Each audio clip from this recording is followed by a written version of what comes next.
Oh, Bill. Hey, y'all. It's Lucy, and I'm going to talk about cutting out patterns by hand today. So I'm just going to wait just a minute to let people get on and to make sure it's actually going. I'm hoping two cats won't bother me. My brother turned off the sound on his computer. He's helping me. He's letting me know if other people are there.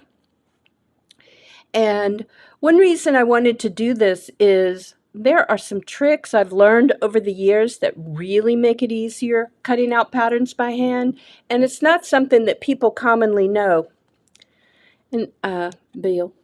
Hey, Bill, this is not the place for you. I'm gonna move Bill. Get down. There. Sorry, Bill. Whew. Yeah, my basement's flooded, so Bill came upstairs. He likes to live in the basement, but anyway, so Bill's around.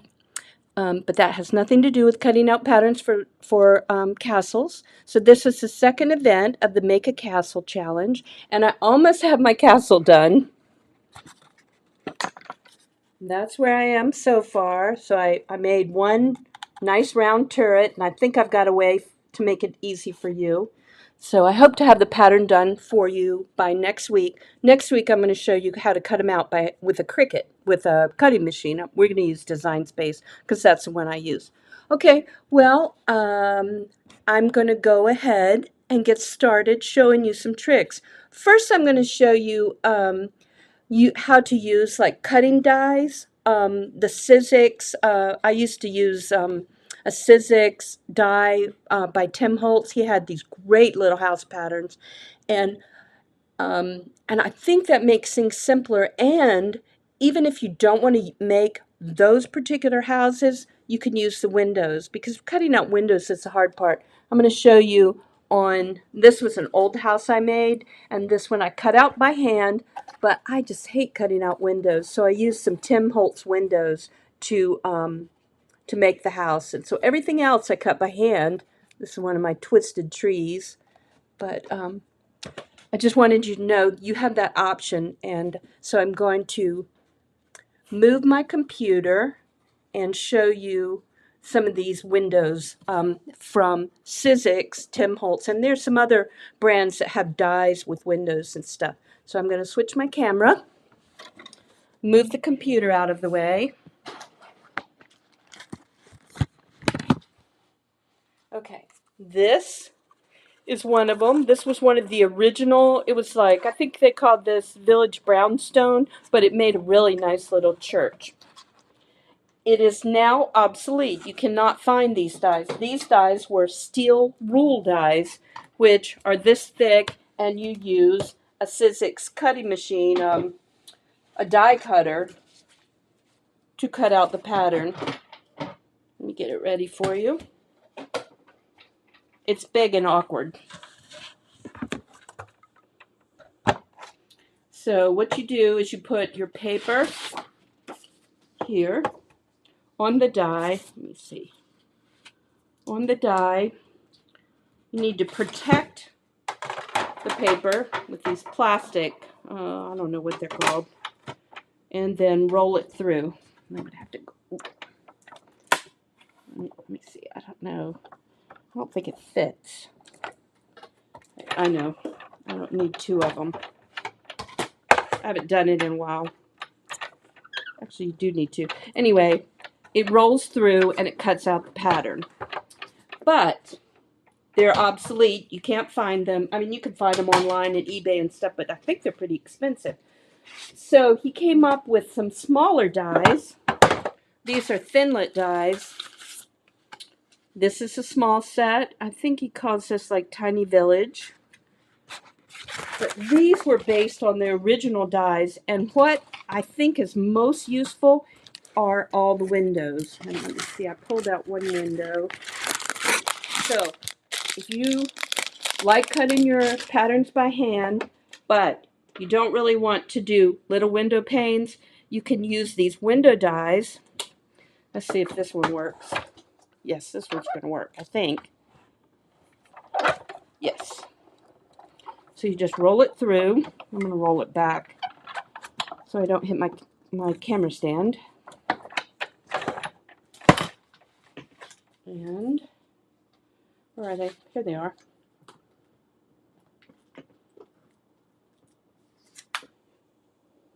Make these beautiful little tiny windows. So that is an option for windows, and that's what I did at first because I just couldn't cut out windows, and I wanted windows with window panes. The vintage putz houses, the Japanese vintage houses had, if they had window panes, they put them behind. Oh, and I see we've got some people here. We have Margot, Sandra, Sherry from Rhode Island, Debbie, Pam, Katie, and Carol from New York. So hey y'all, I'm happy you're here. Okay, I'm moving this out of the way. So that is one option for windows. I want to show you another option. This is the other thing I did. These are leather punches. So they're designed for using with leather. And you can get like a hammer, or you can use a drill press or a arbor press, and you press this into the cardboard and it will cut it. Now, if you do it by hand and you're like banging on the hammer, you really need to put like a thin piece of wood, what's called a sacrificial piece of wood, and you need to have a good backing. You know, I wouldn't use your cutting mat because it'll cut into your cutting mat. You can use like an acrylic cutting board is probably the best thing to use. So, and these are relatively inexpensive. I think when I got them, when I bought my set, it was around 30. It was like 37 dies, you know, all different shapes and sizes for about $37. Probably a little bit more now, but anyway, these are leather punches. I found them on Amazon, and they're good for making windows. Now, if you're, you know, going to cut them by hand, which I think is a reasonable thing to do, you can make a template, like I did, made a template with the leather punches and then outline it. So you're going to cut out a window and outline it. And I use a ballpoint pen. If you got an empty ballpoint pen, that might be better, but this works. And use that as a template, and you can put that on your house and it's easy to cut. There is another thing I've learned. I learned this from my friend Howard, who contributes to the Cardboard Christmas Forum, and he pokes a hole at each corner after he's drawn the window out. He's very precise. I'm messier. That's one reason I like Halloween houses. I'm messier. It doesn't matter if your things are wonky, but Howard is very precise, so he'll punch a hole at each corner. Let me show you. Maybe you can see the holes a little bit. And then you use your steel ruler, your craft knife, and when the craft knife hits this divot that you've made with your push pin, you know to stop cutting. I didn't tighten it enough.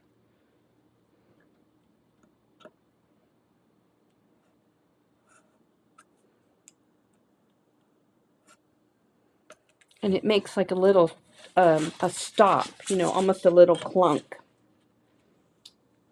Got to tighten my blade a little better. This is my new fancy blade.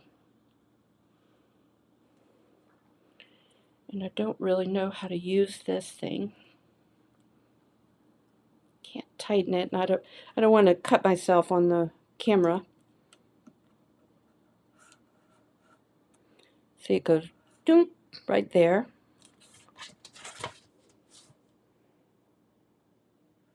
And here. Oh, I should have used my ruler. So just so you can ensure that it's straight. Although it really cuts pretty nicely.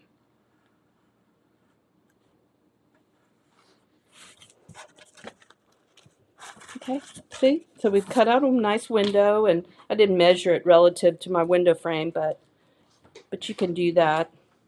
You make the window frame So we got more people: Mary, Janet from Seattle, my friend Emily, Jackie, and Bill from New Jersey.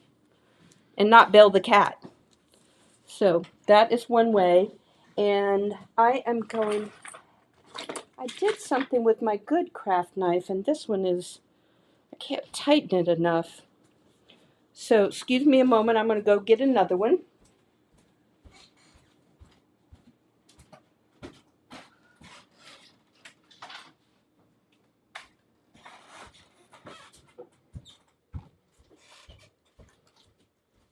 I was experimenting with this new X-Acto blade, and it is like crazy sharp. It's really good, but I don't think it's made for this particular knife. I think they want you to use a different brand, so I can't seem to tighten it.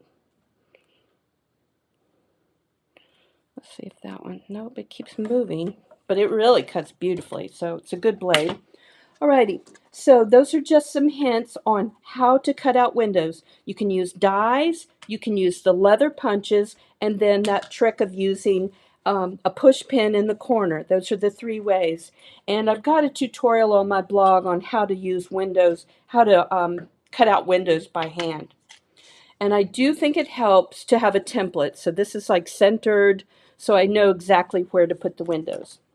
So what we're going to do now is cut out, I'm going to show you how to copy and cut out a pattern, and I'll show you one thing that I do to make patterns easier.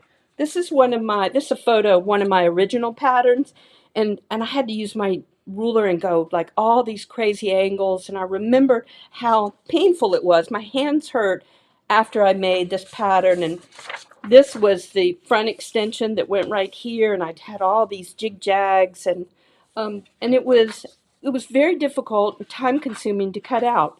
But now I simplify patterns so that it's so much easier. It's basically a series of rectangles.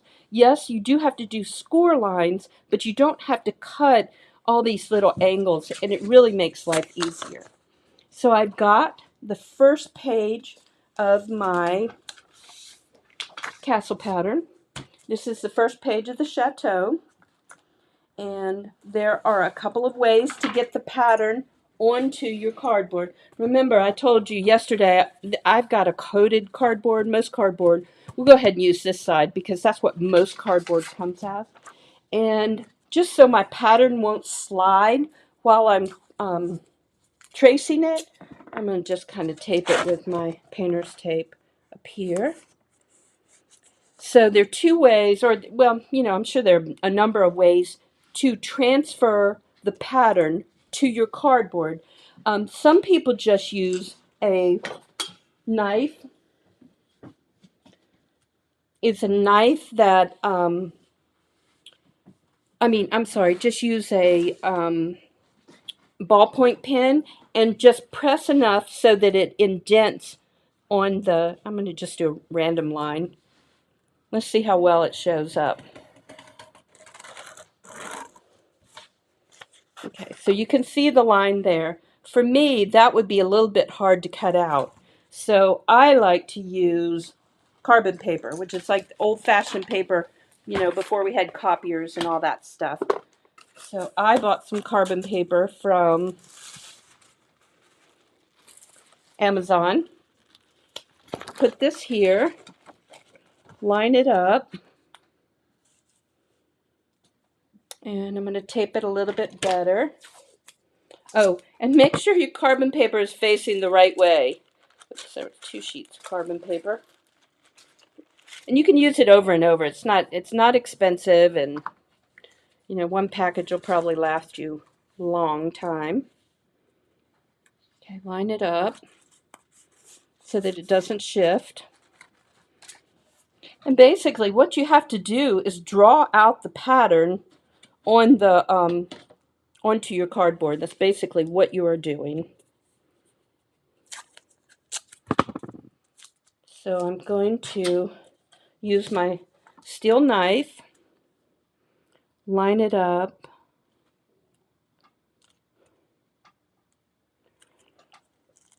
and just draw along all the lines. And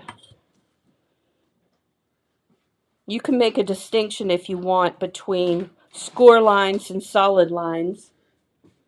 Oh, and my friend Rhonda, who is one of the best hand cutters anywhere, is also online. So thank you, Rhonda. I love Rhonda's work. Okay. And Jackie makes beautiful patterns too. So I'm just drawing this as a temporary line to show that this is the score line. I usually do the score lines in red.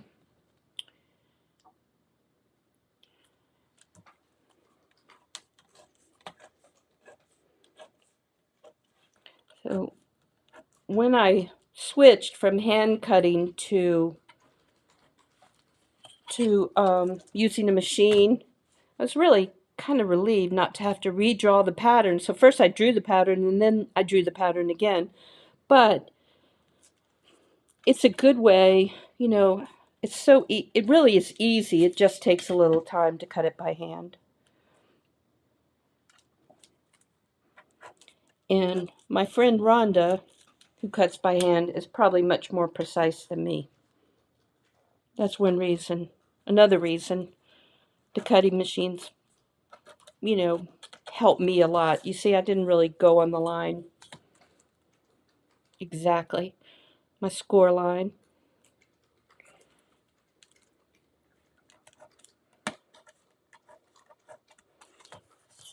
Okay.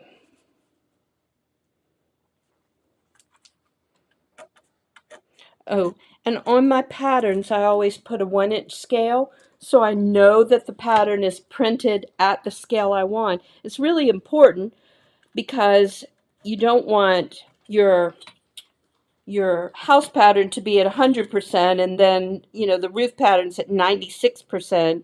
Things won't fit together. So when you print any of the patterns with your printer, do it so that don't let it scale. It should be print at exactly the right at 100%. That can be a problem, but you can always check when you have a 1-inch scale on the thing. You know that it's exactly 1 inch. So I do that trying to help people out. And this is my PDF pattern. And I also do it on the SVG patterns for the same reason. Sometimes when they get transferred to the software of a cutting machine, sometimes it changes a little bit. So this way, I know that it's at the right scale, no matter how I'm cutting out my pattern. Okay, so this is the front. These windows are behind this kind of facade, this little facade. So these openings are larger than the actual window. I do that so you don't have to be so precise about gluing your windows in place.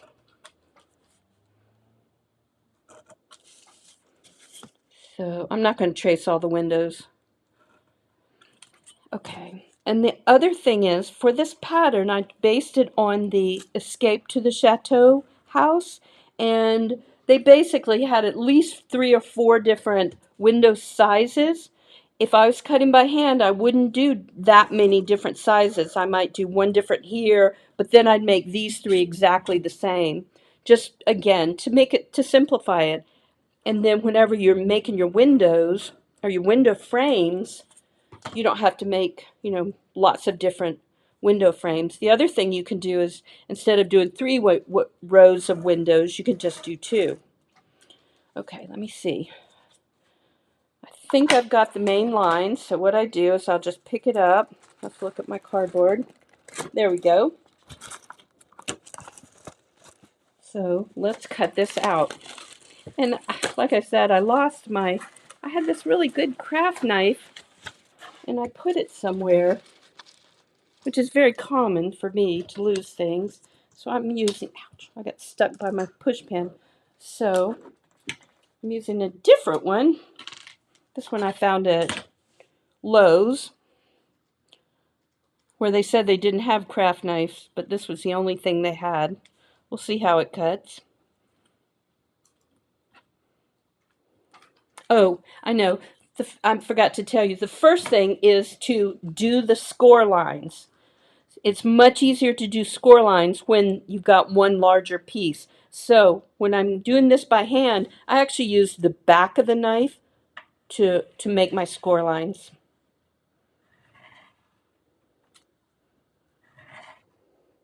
So it doesn't cut all the way through, but it makes a nice straight seam, a nice line.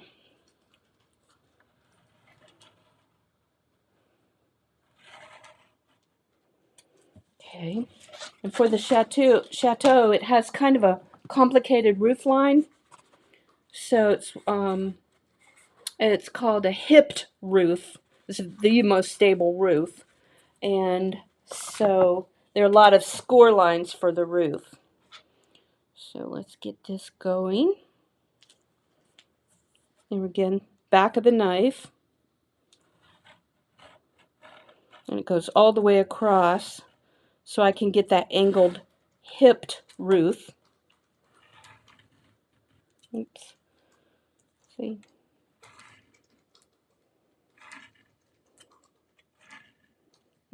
Keep going aside. Alrighty, let's match things up well.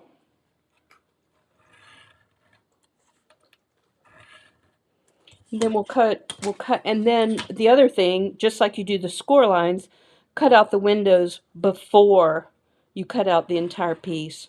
I think that's easier. So we'll cut out these middle windows next. And I'm still doing score lines for the hipped roof on my chateau, my castle. And by next week, I will have a pattern for you, I promise. And I will share that. That will be in the Paper Glitter Glue library. And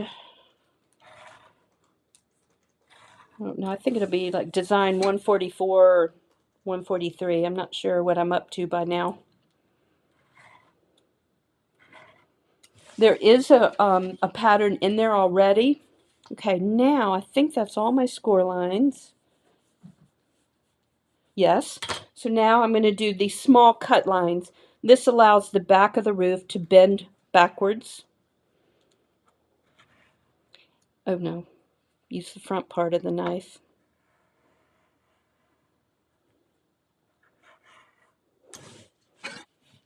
And we'll do this one. Okay, and then one thing, I don't think I explained it very well. I did talk about simplifying a pattern. So you'll see on a lot of patterns that the gable end is unsupported. It's just kind of freestanding. I'll show you in a second. Let me cut this. And it really works better if you use what I call roof flaps and roof tabs.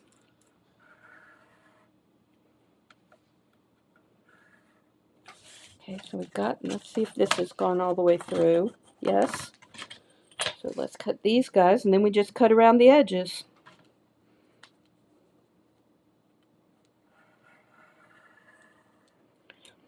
This is to allow light to the first three, the door and the other windows. Sometimes, in fact, most of the times, I add a backing, and what I use is recycled acetate, like, you know, that plastic packaging that you get stuff, you know, you get stuff all wrapped up in that plastic packaging, which is such a pain to get it out of. I'll cut that and add that behind the windows because I think it makes a good window material, and you don't have to buy anything to do it. I believe Rhonda uses like plastic yellow file folders, and her houses really light up well. They're really beautiful. Let's see, there we go. That's pretty cutting for me. Okay, let's cut this window section out, and then the outer one, and I'll show you how it fits together. Yes?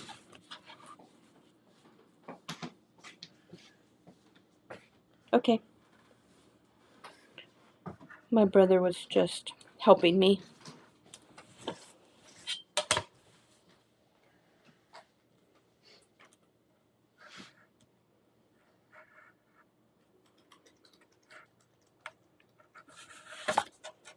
Okay, let's see how this goes. Alrighty, now let's cut around the edge, and if I had placed the pattern exactly on the edge, I wouldn't have had to cut it out as much, but straight lines are not hard. It's angled lines that are a little more challenging, or circles.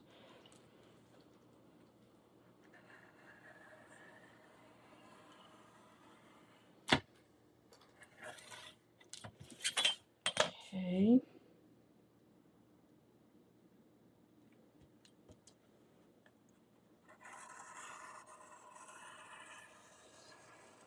So whenever I do a design, whoops, I messed up there. I wasn't holding it down right.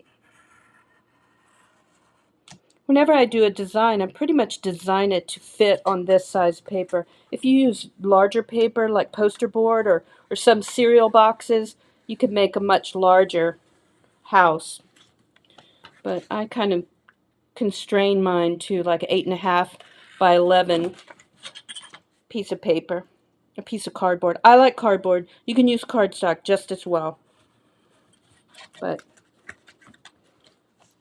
cardboard is kind of my obsession.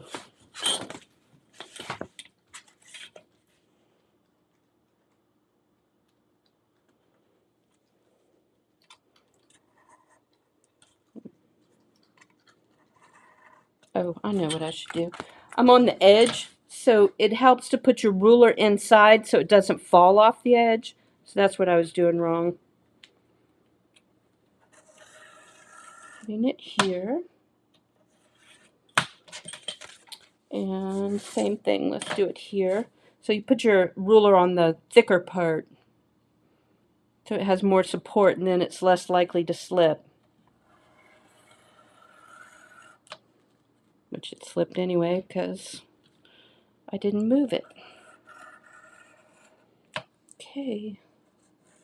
Let's see if we're through. Nope. Not yet. Almost.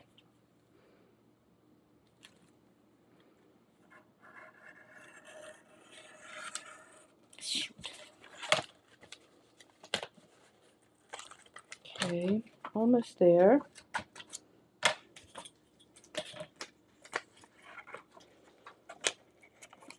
And if you pull it backwards, the little nubby things are on the back. So if you pull the cardboard away backwards, you don't get the nubby things. So some people actually sand theirs.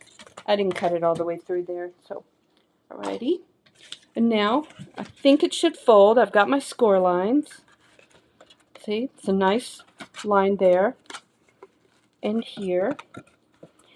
And then because it's a hipped roof, it bends. You know, it's like a pyramid shape. That's why it's the most stable roof. So if you live in a hurricane-prone area, a hipped roof is much safer. It's much more stable, survives better. Little facts you didn't expect to learn from making little houses.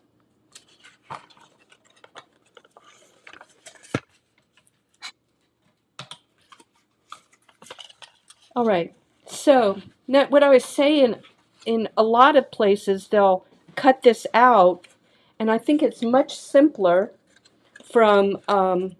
it's much simpler to leave these flaps, and they function as glue flaps and make it stable. So that's why instead of making all these little like glue tabs and stuff, if you want to trim them, then you can trim them with just some scissors later. You don't have to use your craft knife. So really try to simplify things as much as possible. So I'm trying to show you how easy, what a great roof this is. See, you just apply glue to these two things, and then the back piece will set in. Let me show you. So the back piece is just this angled, and all of them make this great design inside, and it's very sturdy. It maintains the roof shape. Now it does go in a little bit here because it's got a cutout, but on all of my patterns, almost all of my patterns, I use an over roof. Let me see if I can find my over roof. So for this chateau, there will be this over roof, and the nice thing about that is you can add shingles to this and not have to deal with it sliding off your roof. So this over roof will cover up that problem and will fit. And so you'll put these 3 places here, and you can add shingles so much easier. So that is the main thing I wanted to show you. And except I did want to mention a little bit more about what I call roof flaps. So when you make kind of a standard house, these are gable ends. If you keep this piece in place, it helps prevent the gable ends from flexing in and out. So they're kind of hard to glue. So without that kind of support. So if you leave these roof tabs with a roof flap, it helps keep your house square and provides support for the gable ends. And when you glue your roof on, you've got great support. So that was just one thing I wanted to show you. First, it's basically a rectangle you're cutting out, and you're adding support and strength to your little house. So I think that's it for today. The next one we'll be cutting out, I'm going to use my Cricut, and I'll have I'm going to switch cameras. Let me sit down. Woo!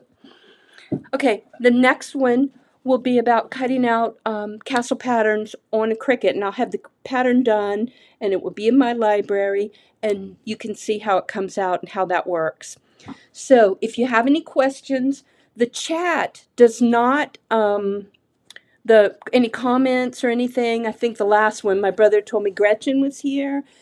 The comments don't transfer to the replay, so you won't see anything there. But we'll put links in to how to cut out windows, and then for the replay for anybody who hasn't seen it. So I think that's it for tonight. The next one will be next Wednesday. No, I think it's next Tuesday at 8 p.m. Next, whatever day Tuesday is. Tuesday at 8 p.m. And working with a Cricut, and we'll continue our craft challenge. And I would like to see, what you're making. Jackie of A Cottage in the Forest has already put her pattern in the Facebook group, and she's got it on her website. It's a really neat design. So go to acottageintheforest.com and see Jackie's pattern. And like I said, I think that's it for tonight. And I hope that you found some helpful hints. So I will see you next week. Okay, alrighty. Y'all take care. Bye.